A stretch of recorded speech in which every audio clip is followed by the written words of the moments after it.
جو ختم کرنا ہے بدعت رضا رضا بولو۔ وعلیکم السلام ورحمۃ اللہ۔ سلمان شیخ سعودی سے انہوں نے پوچھا ہے مرد و عورت کو ہاتھ پیر کے بال نکالنا جائز ہے کیا؟ یہاں تک دیکھا گیا ہے کہ آج کی نیو جنریشن کچھ لڑکے چھاتی کا بھی ویکس کر لیتے ہیں۔ دیکھیے فقہائے کرام نے لکھا ہے، فتاوی ہندیہ میں ہے کہ مرد کو غیر ضروری جگہ کے بال صاف کرنا خلاف ادب ہے، یعنی ناپسندیدہ عمل ہے۔ چھاتی کے، ہاتھ کے اور پیر کے بال نکالنا یہ اچھی بات نہیں ہے، اور عورت کے لیے حکم ہے کہ وہ نہ نکالے تو بہتر ہے، لیکن اگر شوہر کی ناراضگی کا سبب بنے تو پھر اس کے لیے نکالنا بہتر ہے، یعنی عورت نکال سکتی ہے۔ بعض عورتوں کو مونچھیں اور داڑھی بھی اگاتی ہے، ان کے لیے ضروری ہے کہ وہ مونچھیں اور داڑھی صاف کرے۔ اب اس کے لیے مارکیٹ میں جو چیزیں ملتی ہے، بعض لوگ جو ہے وہ دھاگے سے اکھاڑتے ہیں، بعض لوگ کوئی کریم وغیرہ استعمال کرتے ہیں، تو ان کریمز کا بھی اور دھاگے کا بھی استعمال کر کے عورتیں بال نکلوا سکتی ہے۔ تو مرد کو چاہیے کہ غیر ضروری بال نہ نکلوائے۔ وعلیکم السلام ورحمۃ اللہ۔ جنید فرام شاہجہاں پور۔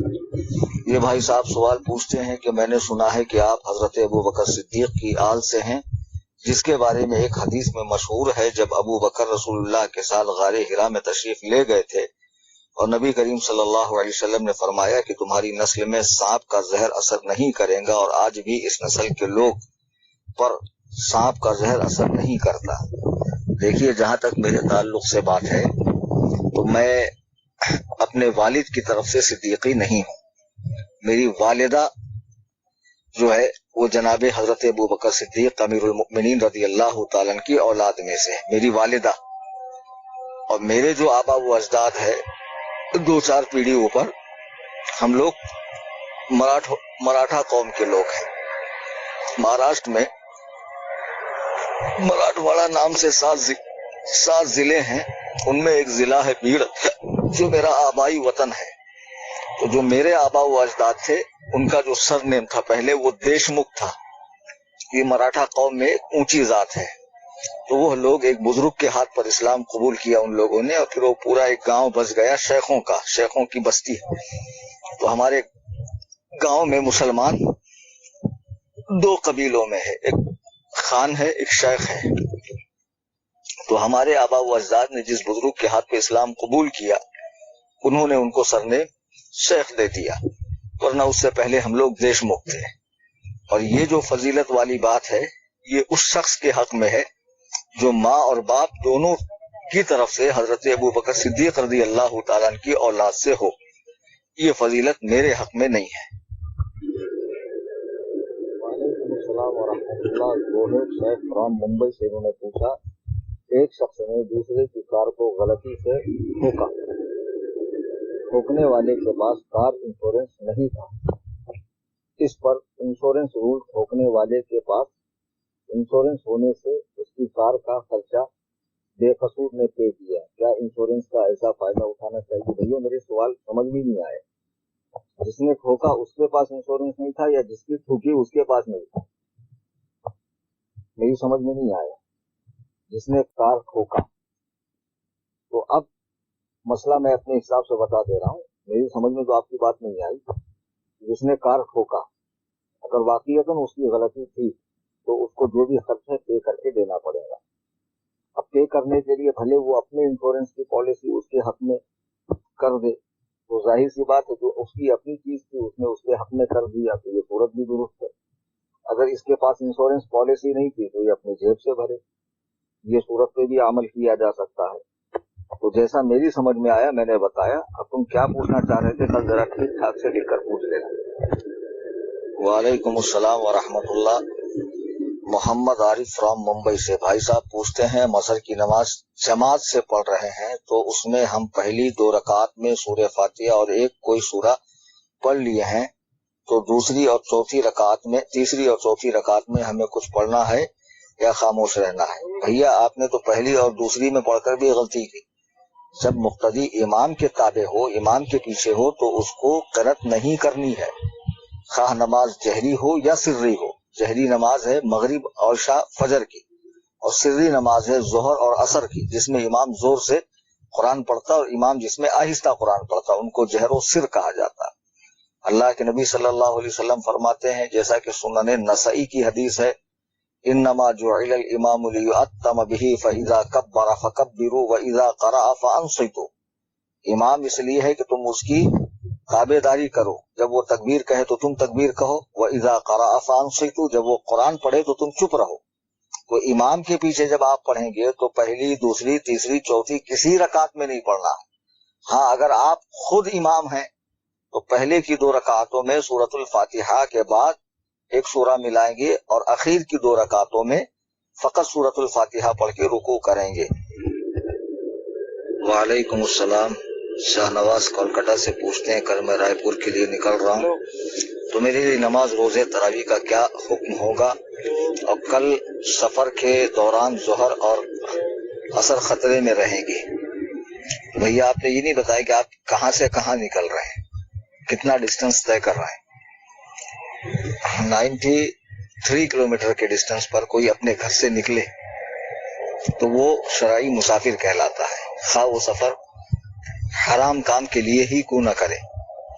جب وہ اپنی بستی کو چھوڑ دیتا ہے تو وہ مسافر کہلاتا ہے، اور اس پر جو نمازیں ہیں وہ قصر ہے، یعنی 4 کے بدلے 2 پڑھنی، مثلا عصر کی، عشاء کی، اور اسی طرح ظہر کی۔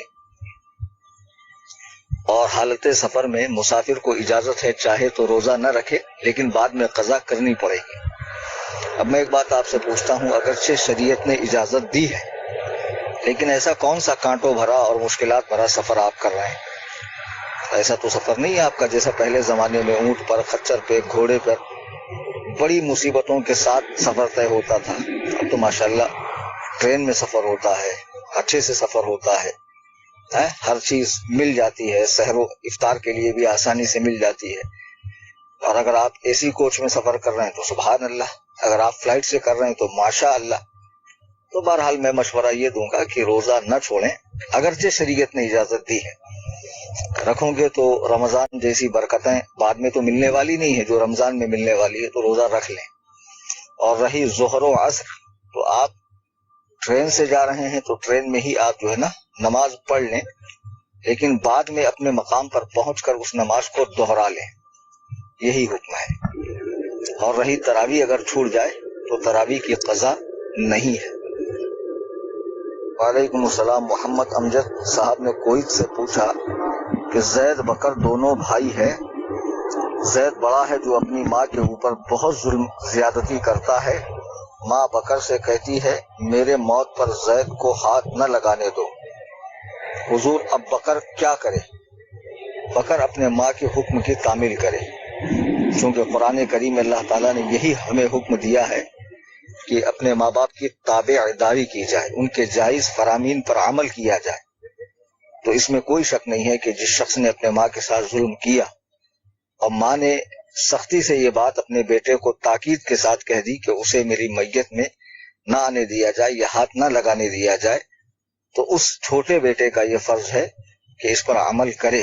اور واقعی ایسے شخص کو اب مرنے کے بعد کیا حق حاصل ہے کہ وہ مگر مچھ کے آنسو بہانے چلائے اور ماں کے ساتھ محبت جتائے، جب اس نے زندگی میں ماں کے اوپر ظلم کیا۔ ماں جیسی عظیم نعمت جس کے حوالے سے اللہ کے رسول صلی اللہ علیہ وسلم کے کتنے ارشادات ہیں۔ تو بہرحال چھوٹے والے کو چاہیے کہ اپنے ماں کے وصیت پر عمل کرے۔ وعلیکم السلام، Shadab Khan U P India سے، انہوں نے پوچھا اسلام میں میوزک کا حکم کیا ہے، جبکہ ہمارے موبائل کی رنگ ٹون بھی میوزک ہی ہے؟ جواب عنایت فرمائے۔